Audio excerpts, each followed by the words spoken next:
Muy buenos días a todos. Estamos dando inicio al comité GSC correspondiente al 4 de mayo de 2018. En datos económicos, continuamos con las publicaciones de los PMIs para Europa y también para el PMI privado para lo que fue China. Con respecto a este indicador en China, la cifra fue superior a lo esperado, el indicador sobre todo por el tema de servicios.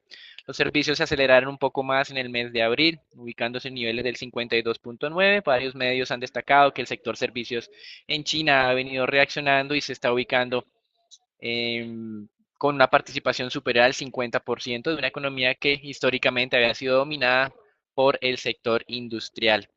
El día de ayer, como veremos también, hubo decisiones no esperadas del Banco Central de Argentina. Haremos algunas críticas acerca de estas medidas, teniendo en cuenta sus implicaciones sobre la dinámica económica. Con respecto a Europa, el PMI de Francia, el compuesto, estuvo en línea con su medición inicial, 56.9. El de Alemania estuvo sí un poco por debajo de esa expectativa, 54.6 frente a una medición inicial de 55.3 para toda la zona euro, y debido a este tema de Alemania, el indicador estuvo por debajo de la medición inicial, 55.1 frente a 55.2. Veremos más adelante las opiniones del economista en jefe de IHS Market, que es la compañía que realiza esta medición. En los Estados Unidos, hoy acaba de conocerse las cifras de generación de empleo, nuevamente por debajo de lo esperado, 164.000. Sin embargo, venimos insistiendo por más de 3 años que la economía estadounidense no tiene que generar este ritmo de nuevos puestos de trabajo, teniendo en cuenta que la tasa de desempleo ya está en su o incluso ya está por debajo de su objetivo de largo plazo o conocida la tasa natural de desempleo. De hecho, durante el último mes, y a pesar de que esta generación de empleo fue menor a la esperada, la tasa de desempleo descendió nuevamente a un nuevo mínimo histórico. Como ven ustedes acá, ese 3.9% marcado en la última publicación no había sido registrado en los Estados Unidos ni siquiera durante el mejor momento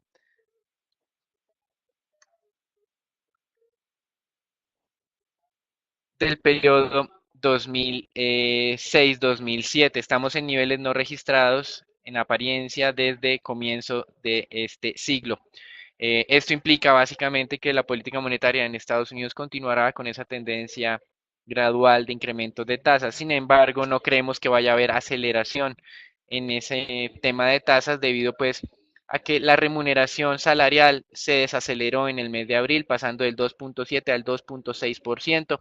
De hecho, de manera puntual, en el mes de abril el incremento salarial fue de solamente 0.1 cuando el mercado esperaba 0.2%.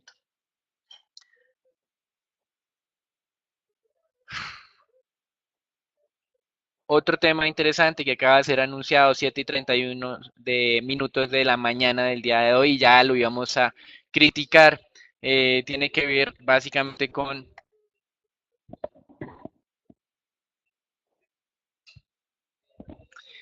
tiene que ver con el Banco Central de Argentina, el cual el día de ayer incrementó su tasa de referencia en 300 puntos básicos nuevamente, la segunda ocasión que lo hacía en menos de una semana, y esta mañana a las 7:31 lo incrementó en casi 700 puntos básicos más, 675 básicos, haciendo que la tasa repo de 7 días sea del 40%. Esto desde nuestro punto de vista es un error histórico. Colombia ya lo cometió a cierre de los 90 cuando puso esas tasas de corto plazo en niveles del 40 a 50%, tratando, entre comillas, de defender el tema cambiario y generando tal vez la peor crisis de la historia del país. Creemos que lo que está haciendo el Banco Central de Argentina puede provocar esto desde el punto de vista de crecimiento, independiente de que ellos tengan una justificación para hacer control de inflación.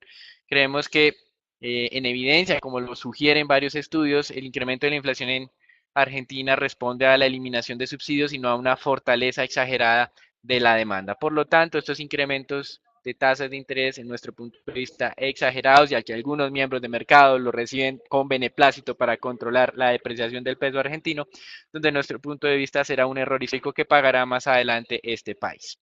Con respecto a Colombia, hoy se darán a conocer las cifras de exportaciones que para el mes de marzo el mercado espera un incremento de cerca de 400 millones de dólares frente a lo que había sido la lectura del mes de febrero. Y también hablarán varios miembros de la Reserva Federal, entre los que están el saliente presidente de la Reserva de Nueva York, William Dudley, el entrante presidente de la Reserva de Nueva York y saliente presidente de la Reserva de San Francisco, el señor John Williams, y un miembro pues del Consejo o de la Junta de Gobernadores Randall Quarles, así como la gobernadora Esther George, el gobernador Rafael Bostic y el gobernador de la Reserva de Dallas Kaplan. Es decir, hoy tenemos en total cerca de 6 declaraciones de miembros de la Reserva Federal, por lo tanto será una jornada muy interesante teniendo en cuenta que hace 2 días tuvimos solamente la entrega de un comunicado de prensa y el mercado está ávido por conocer si hay aceleración o no en los ajustes de tasas de interés. El día de mañana, en horas de la tarde, del mediodía, se dará a conocer en Colombia la cifra de inflación, donde el mercado está muy concentrado alrededor del punto 30%. En la encuesta del banco, en la encuesta de Bloomberg, como ustedes pueden ver aquí, la inflación esperada es del punto 29, nuestra postura es del punto 32, pero digamos que en términos generales la concepción es la misma. La inflación cerrará en el mes de abril en o levemente por debajo del 3%. Con respecto a los anuncios dados a conocer recientemente y en vista de esa delegación de Estados Unidos, donde está el secretario del Tesoro, el secretario de Comercio, el representante comercial también y el asesor líder de la Casa Blanca de Economistas, Larry Kudlow, en esa visita, pues hay unas versiones un poco contradictorias. Por un lado, dijeron que fue una buena visita, eso es lo que dijo el secretario del Tesoro de los Estados Unidos. Extraoficialmente se había filtrado que los chinos estarían aceptando la posibilidad de que algunos productos estadounidenses entren con menores aranceles a su país, entre ellos los vehículos, y también se dio a conocer que los chinos solicitaron eliminar todas las restricciones que tienen las compañías chinas para hacer contrataciones con entidades del gobierno en los Estados Unidos y también pues que finalice Estados Unidos esa investigación de infringir o de las infracciones en términos de propiedad intelectual que estaba realizando China, así como eliminar los aranceles que le implementó Estados Unidos a China. Por otro lado, hay otras informaciones que decían que muy poco salió desde el punto de vista de formalidad o de acuerdos formales en esta negociación. Desde nuestro punto de vista era difícil que en solo una sentada llegaran a algún tipo de acuerdo. En apariencia puede ser un avance favorable que se hayan puesto los puntos que quiere buscar cada una de las economías para su beneficio. Sin embargo, desde nuestro punto de vista también queremos resaltar lo siguiente. Desde que llegó el presidente Trump, como lo mostramos el día de ayer, el déficit comercial de Estados Unidos lo único que ha hecho es incrementarse. Y por el otro lado, este incremento se debe o responde básicamente a una muy buena dinámica interna en Estados Unidos. Esto ya se lo habían advertido al presidente Trump, no un economista, sino la mayoría de ellos. Y lo que estamos viendo en este momento es simplemente las consecuencias de una reforma tributaria que aceleró el crecimiento de corto plazo en un momento en que ya no era necesario para los Estados Unidos, como ustedes pues lo están viendo en una tasa de desempleo que está incluso por debajo de su tasa natural de largo plazo, calculada en niveles cercanos al 4,5%. Así que este simplemente va a ser la consecuencia de algo que ya le había advertido al presidente Trump, pero que, como ha sido usual, está haciendo caso omiso a esas advertencias. Por otro lado, en China, el PMI dado a conocer desde el sector servicios, pues como mencionábamos, fue mejor a lo esperado. Aquí muestra algo de aceleración para lo que es el primer mes del segundo trimestre y este es un sondeo sobre todo del sector privado. Con respecto a Europa, también se van a conocer cifras de ventas minoristas, ustedes lo están viendo acá, se desaceleró más allá de lo que el mercado había estado anticipando para el mes de marzo, 0,8%. Si bien es cierto, no debería tener mayor impacto luego de conocer las cifras de crecimiento del primer trimestre en Europa y la revisión de pronósticos a niveles del 2,3%, no deja de ser motivo de preocupación continuar haciéndole seguimiento a estos indicadores que muestran desaceleración. El miembro o el economista en jefe de IHS Markit para Europa manifestaba que esa menor lectura del PMI compuesto pues no era motivo de preocupación de corto plazo, pero que había unas señales conexas a eh, unas señales adicionales que podrían estar augurando desaceleración en el futuro próximo. En temas políticos en Europa, en Italia siguen con el estancamiento o el congelamiento para una conformación de gobierno. Acá simplemente lo que destacar es que probablemente tengan que convocar nuevamente elecciones para el mes de octubre en un país que ha sido difícil realizar reformas estructurales debido precisamente a lo que ocurre actualmente, esa fragmentación política que no permite mejorar como el entorno o la estructura económica en Italia. Por otro lado, en el Reino Unido, una buena noticia para Theresa May. En esas elecciones regionales, en apariencia, la pérdida de escaños del Partido Conservador ha sido menor a la esperada y está en el rango bajo, con lo que mantendría en cierta medida el liderazgo dentro del mismo. En Brasil, Itaú, Bradesco, Santander se unieron en contra de Petrobras para buscar una compensación por sus inversiones luego de conocerse la trama de corrupción al interior de la compañía. Recuerden que Petrobras el año pasado se comprometió con algunos inversionistas estadounidenses a pagar un monto total de 3 billones de dólares. Los inversionistas locales, los inversionistas en Brasil quieren lo mismo y por eso estamos haciendo referencia a que ya se confirmó de manera oficial que estas importantes entidades bancarias hacen parte de ese grupo. Incluso bancos estatales como la Caixa y Banco do Brasil, así como fondos de pensiones como Petros, Previ y FUNCEF, hacen parte de esta acción legal en contra de Petrobras en el mercado local brasileño para tener un mismo tratamiento que recibieron los inversionistas extranjeros. También en Brasil el gobierno anunció que pagará una deuda venezolana que estaba respaldando para evitar una cesación de pagos y que pueda entenderse que Brasil ha entrado en algún tipo de default. Este pago de esta deuda obedece a un crédito que recibió Venezuela para pagarle a compañías brasileñas que estaban realizando proyectos de infraestructura en este país. Ese crédito fue respaldado obviamente por el gobierno brasileño y para evitar que en la escalada de impagos de Venezuela se vea involucrado Brasil, pues el día de ayer el gobierno dio vía libre para hacer un desembolso y luego salir a cobrarle a Venezuela estos recursos. Son cerca de 200 millones de dólares que estarían comprometidos. Y continúan las pesquisas en todo este tema de corrupción en Brasil, en la investigación de Lava Jato. El día de ayer entre el día de ayer y esta madrugada fueron apresadas cerca de 53 personas relacionadas con el mercado cambiario o el mercado negro de tipo de cambios. Y aquí lo que está justificando los fiscales es que estas personas, estas 53 personas, le sirvieron a políticos y a empresas para lavar recursos eh, por más de 1 billón de dólares. En estas pesquisas confiscaron el equivalente a 2.13 billones de dólares. La mitad será utilizada entonces para cubrir este lavado de dinero de las últimas 2 décadas y la otra mitad para el pago de multas. Con relación a América Latina, en Chile, y de acuerdo a lo esperado, el Banco Central mantuvo la tasa de referencia en el 2,50%, muy diferente a lo que estábamos viendo esta mañana con Argentina, que ya había incrementado esa tasa a niveles del 40%.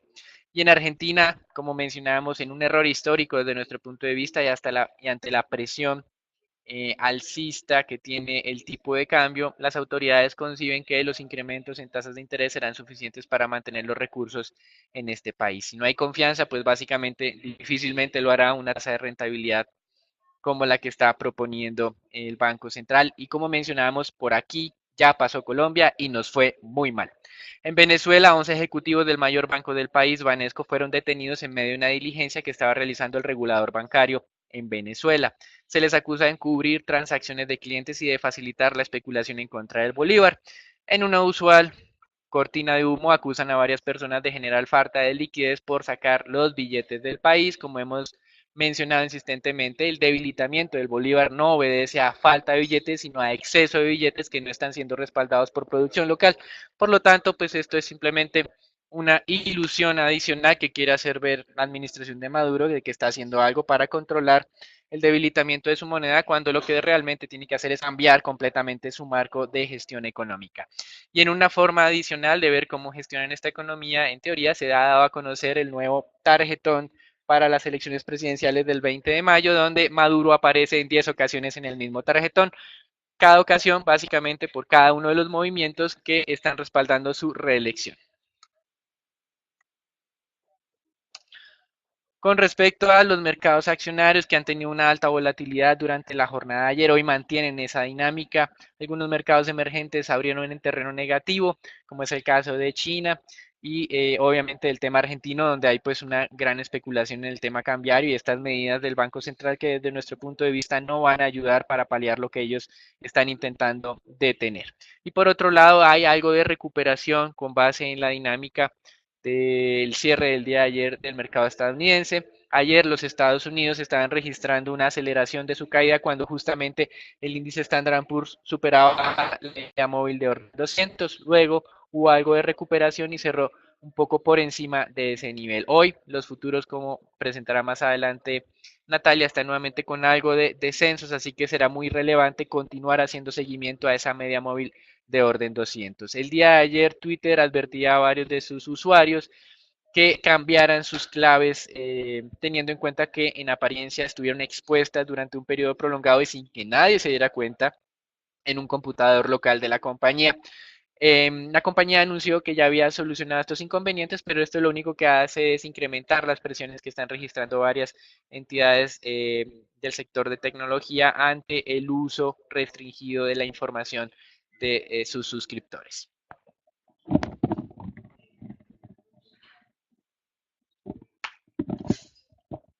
Pasando con los futuros del Standard Poor's, vamos a ver que el día de ayer veíamos una jornada con números rojos en su mayoría, pero ya antes del cierre de la jornada se tornó positivo para lo que fueron casi todos los índices de referencia en Estados Unidos. Hoy estamos viendo antes de la apertura ligeros retrocesos en los futuros del 0.3%, donde desde la parte técnica pues vemos que continúa entonces esta señal de tendencia a la baja. Sin embargo, el mercado se mantiene un poco resiliente en lo que sería continuar por encima de los 2.600 puntos, donde pues la tendencia a corto plazo pues sigue siendo a la baja, pero vemos que de manera estructural nuestra tendencia de largo plazo continúa siendo positiva, pero pues esto ha sido en medio de un avance bastante prolongado de las acciones durante los últimos meses.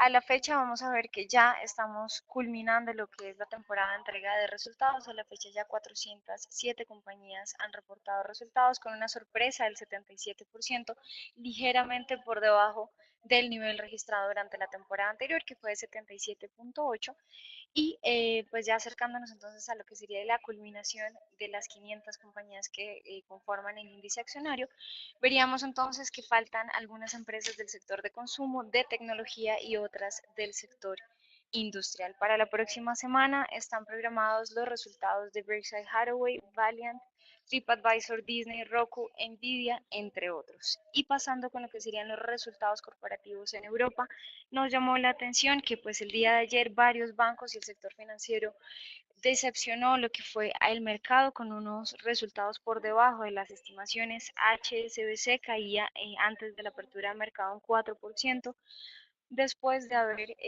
reportado resultados por debajo de las estimaciones de los analistas. Sin embargo, el banco sí estableció que podría empezar a hacer una recompra de acciones de cerca de 2 billones de dólares. En cuanto a BNP Paribas, reportó una caída de 17% en lo que fue sus ingresos netos durante el primer trimestre, y el que sorprendió, pero que también veíamos antes de la apertura del mercado cayendo, era Societe General, que pues sorprendió y estuvo por encima de lo que eran las estimaciones de analistas, pero pues las acciones entonces caían un poco por unos temas entonces ya más profundos, lo que serían los márgenes financieros puntuales para el trimestre, que comparados con el trimestre del 2017 pues mostraban cierta debilidad, pero entre los tres bancos de Europa este fue el más fuerte en cuanto a resultados corporativos.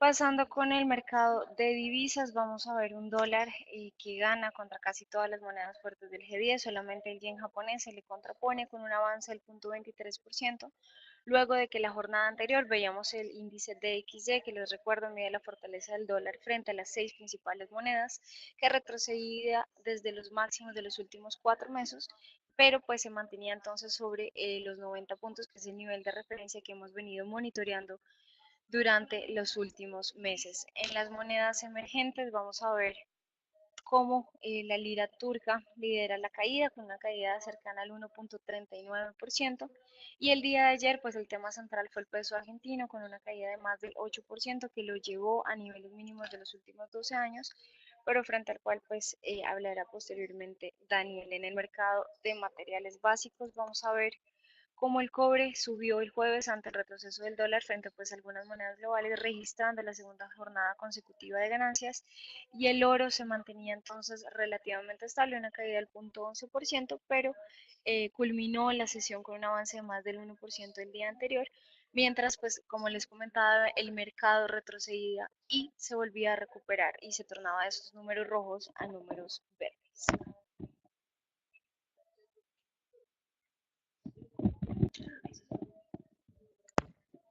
Continuando con nuestra crítica a la dinámica o a las decisiones adoptadas por el Banco Central de Argentina. Vamos a presentar aquí, en cierta medida, el comportamiento del peso argentino. Como ustedes pueden ver, durante las últimas jornadas se ha presentado una aceleración en la depreciación del tipo de cambio. La expectativa que ha tenido el Banco Central de Argentina es que con los incrementos en su tasa de referencia va a ser suficiente para mantener eh, los dólares en este país y de alguna manera frenar esa especulación que se está dando en contra de su moneda. Este mismo movimiento que estamos viendo acá ya lo registraron varias economías en su historia y la manera en que abordan estas decisiones son importantes no solamente para el corto plazo, sino para ver cómo reacciona la economía como tal. Pues bien, hace cerca de 2 años teníamos este mismo tipo de especulaciones con respecto al rublo ruso. Ellos estaban aplicando las mismas decisiones de incrementar las tasas de interés a niveles altos, en su momento era 12%, no comparable a este 40%, y también de entrada a intervenir el mercado cambiario quemando de alguna manera sus reservas internacionales. En el momento en que el Banco Central de Rusia dejó de quemar esas reservas y dijo que las iban a tener simplemente para cubrir sus necesidades como tal, en ese momento el mercado cambiario dejó de especular en contra de la moneda y se tranquilizó. Por lo tanto, creemos que la receta que está implementando el Banco Central de Argentina es totalmente equivocada con lo que se debería estar haciendo en este momento. Ellos deberían en cierta medida aceptar niveles de depreciación y más bien tener un colchón suficiente de reservas internacionales y no quemarlas como lo hicieron durante la última semana, perdiendo el 10% de esas reservas internacionales en tratar de defender el valor de la moneda. Es más importante tener recursos para continuar cubriendo sus obligaciones de corto plazo en los mercados internacionales que tratar de estar defendiendo el tipo de cambio y dejar que poco a poco este se vaya controlando. Con respecto a las implicaciones en términos de temas económicos, sin duda esas expectativas de crecimiento de Argentina cercanas al 3%, pues serán difícilmente alcanzables con base en una tasa de interés de corto plazo tan alta. En el mercado de petróleo, simplemente el ministro de Energía ruso confirmó lo que ya se estaba especulando, pero al mercado no le importó.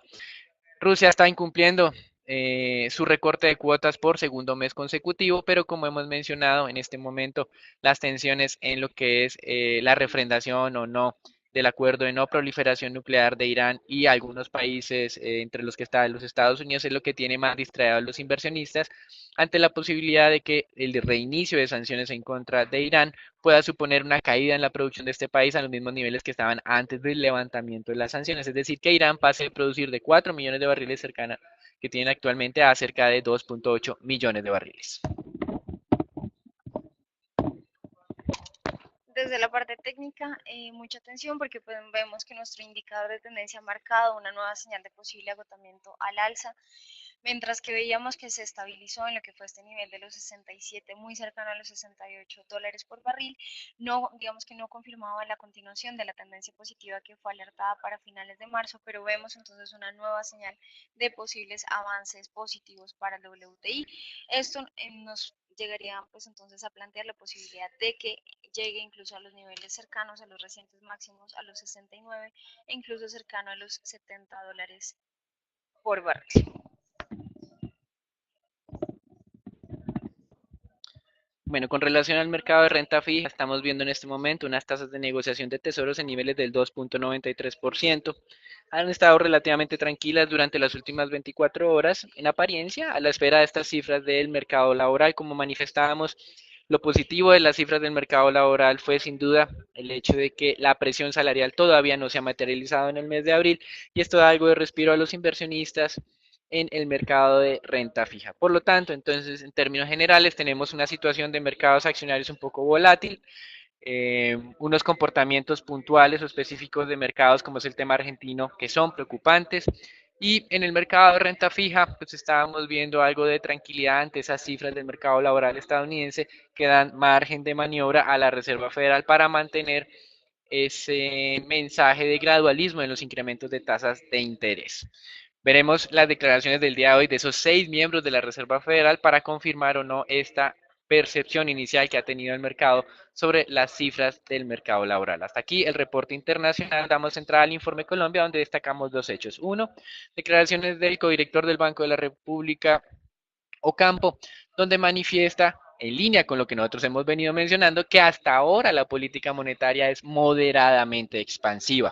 Por otro lado, y como es usual en todos los banqueros centrales, no creemos que esto sea un mensaje de lo que va a ocurrir a futuro, sino es lo normal. Si existen sorpresas en la parte inflacionaria con sesgo bajista, pues sin duda las autoridades del Banco Central tomarán decisiones de ampliar en cierta medida estos estímulos monetarios, pero esto es solamente si, solo si llegara a ocurrir. En GSC, como hemos sido reiterativos, seguimos pensando que la economía colombiana puede recibir un estímulo monetario adicional para acelerar su crecimiento. Sin embargo, acá lo que estamos viendo es que la percepción sobre dinámica económica está mejorando y Ocampo se enmarca dentro de aquel grupo de miembros del Banco de la República que cree que creceremos más allá del 2.7%. Y la noticia importante para la jornada de hoy, sin duda, es la publicación de resultados de Ecopetrol.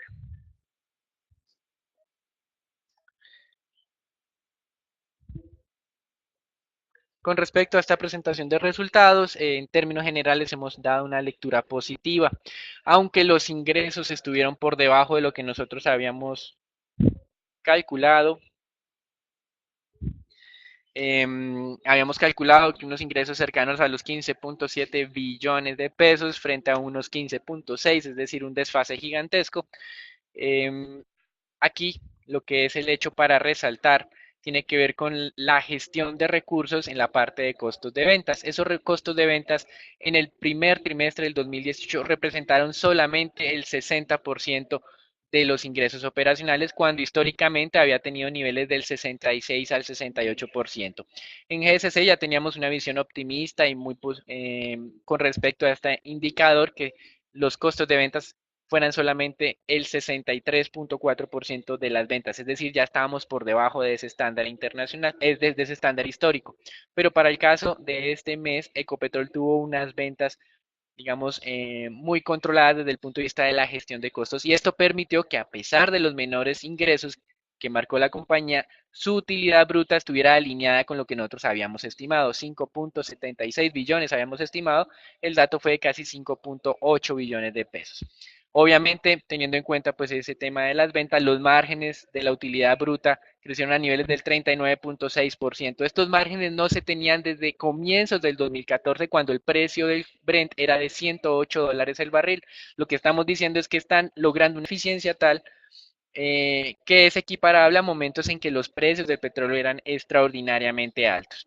Y la siguiente parte donde nos llamó la atención tiene que ver con los gastos operacionales. Históricamente, estos gastos operacionales equivalían a cerca del 8% de los ingresos, pero en esta ocasión fue la mitad de los ingresos. Por lo tanto, aquí en la utilidad operacional hay sí una sorpresa ya generalizada, no solamente desde el punto de vista del margen, sino desde el punto de vista del nivel alcanzado.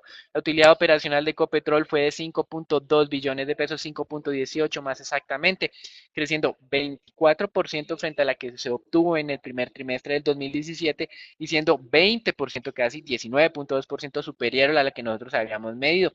Esto equivale a cerca de 800.000 millones más de utilidad de lo que nosotros habíamos calculado, y así se mantuvo a lo largo de toda la presentación de resultados. Como ustedes pueden ver, la utilidad que nosotros estábamos midiendo en cerca de 1.9 billones, como presentábamos el día de ayer en nuestro comité, fue de 2.6 billones, una extraordinaria noticia para los inversionistas que estén esperando una buena repartición de dividendos en el año 2019. Por supuesto, en todo esto hay algunos factores que llaman la atención. Nuevamente, una tasa tributaria efectiva un poco baja frente a lo que habíamos estimado durante todo el 2017, exceptuando el último trimestre. Esta tasa efectiva de tributación había sido del 55%.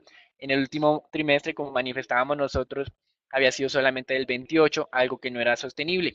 Modificamos esa expectativa a niveles del 45%, pero digamos que en términos de gestión tributaria fueron un poco más eficientes, 5 puntos porcentuales más eficientes, y por eso pues hubo algo de sorpresa en este frente. Pero en términos generales lo más importante tiene que ver, como destacamos, con el tema de costos de ventas y el tema de gastos operacionales. De manera temporal, desde nuestro punto de vista, hubo algunas ganancias desde el lado del impairment, algo que no tenemos medidos en este cuadro, sino fue, digamos, conocido con una lectura un poco más cuidadosa de los resultados financieros. Fueron cerca de 140.000 millones de pesos, pero de todas maneras, como mencionamos, nuestra sorpresa fue de 800.000 millones en la parte operacional, es decir, esos 140.000 millones son menos de la cuarta parte o menos de la quinta parte de la sorpresa. Por lo tanto, creemos nosotros que en términos generales la dinámica de Ecopetrol fue muy positiva, a pesar obviamente de toda esa coyuntura desde el punto de vista de producción que ha tenido que enfrentar la compañía, donde de manera puntual en el mes de febrero una fuerte afectación en la producción, por lo que ya hemos mencionado de esos conflictos con algunas comunidades, producción de solamente 701.000 barriles cuando estábamos en niveles de 712.000 el mismo trimestre del 2017 o de 715.000 durante todo el año 2017. Nuestra medición ya había estimado esta caída a niveles de 703.000,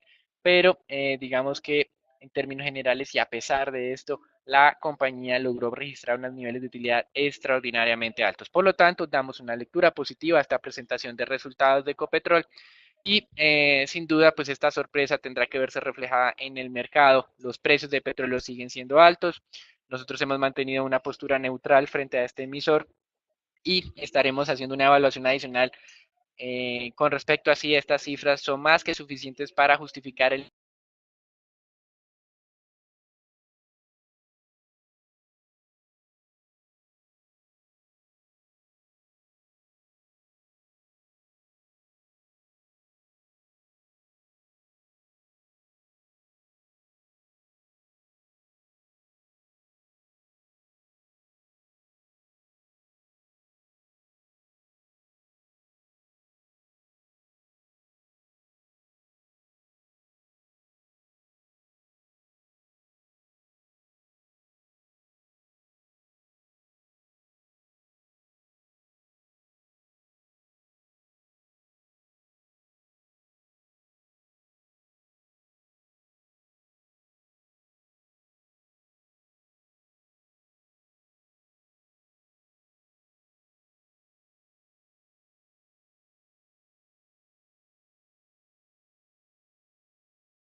Entonces, reiterando nuevamente, tenemos unos múltiplos de valoración para Ecopetrol que obviamente mejoran con estas cifras de utilidades y podrían dar algo de espacio adicional. Como ustedes pueden ver aquí, los múltiplos de valoración para el mercado son superiores a los que ya estaba presentando Ecopetrol, es decir, hay un doble efecto si Ecopetrol se acerca al mercado y además si Ecopetrol se acerca a su promedio de los últimos meses, teniendo en cuenta que los mayores niveles de utilidad hacen que haya espacio adicional de valorización en esta compañía. Estaremos midiendo la posibilidad de ganancias adicionales, pero obviamente esto, como ustedes han estado acostumbrados, están sujetos sin duda a la dinámica de los precios del petróleo. Eso es todo por ahora, los dejamos con Natalia.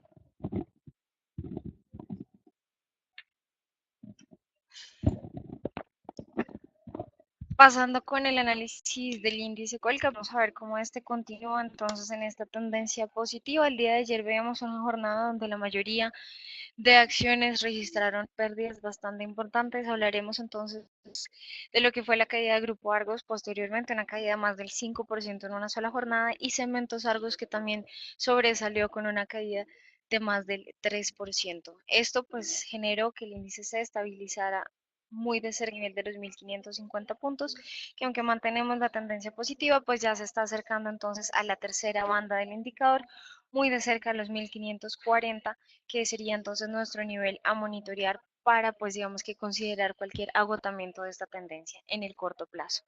Hoy, a cierre de mercado, les recuerdo resultados de Celsia, y durante la próxima semana tendremos los resultados de Bancolombia en lo que es la jornada del martes, perdón, a cierre de mercado.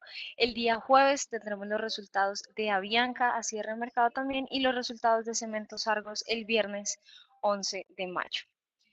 Como les mencionaba, el día de ayer Grupo Argos sobresalió con una caída de más del 6%.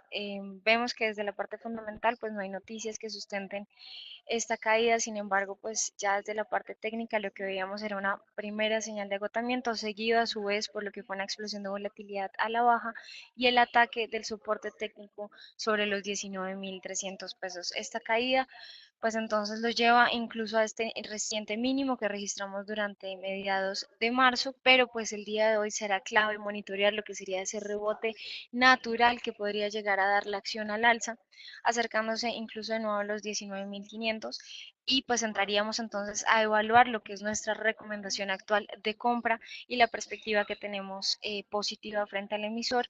Les recuerdo, nuestra recomendación tiene un precio objetivo sobre los 20.500, y el día de hoy pues entraremos a evaluar si continuamos o no con esta. Y pasando con ISA, vemos también de manera muy interesante como desde la parte técnica tenemos una primera señal de cambio de tendencia a la baja. El día de ayer, como lo mencionaba, pues la caída de casi todas las acciones, también ISA no fue, digamos, la excepción, y atacó lo que fue el nivel de los 14.000 pesos a la baja. Esta primera señal debe ser confirmada el día de hoy.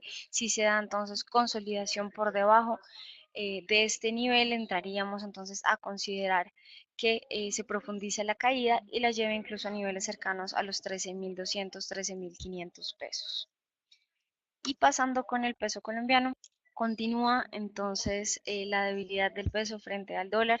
Se mantiene entonces esta tendencia positiva que fue anunciada para finales de abril, con lo cual ya el día de ayer sobrepasaba ese nivel de los 2.830 y nos acercamos de nuevo a ese nivel de referencia y el nivel Fibonacci de importancia, que son los 2.900 pesos. Estos niveles los veíamos entonces en lo que fue el inicio del año, y podríamos entonces estar acercándonos a este nivel. Vemos una apertura al alza también sobre este nivel de los 2.880 pesos, y les recuerdo que la tendencia a largo plazo sigue siendo a la baja. Se mantiene el oscilador por debajo de cero, pero pues en el corto plazo entonces estamos viendo una debilidad del peso frente al dólar. Y pasando con los test del 2024, veíamos que estos cerraron sobre el 5.93, vemos una apertura también al alza sobre el 5.95, justamente sobre la primera banda del indicador. Este nivel es clave para monitorear durante la jornada de hoy. Si se da el ataque y consolidación por encima del mismo, podríamos estar en una primera señal de agotamiento y posible cambio de tendencia en términos de tasa. Por lo cual en el mercado intradiario monitorear de cerca este nivel y lo que sería el soporte sobre el 5.89. Aquí damos por finalizado el comité del día de hoy. Le recordamos conectarse todos los días por redes sociales. Feliz fin de semana.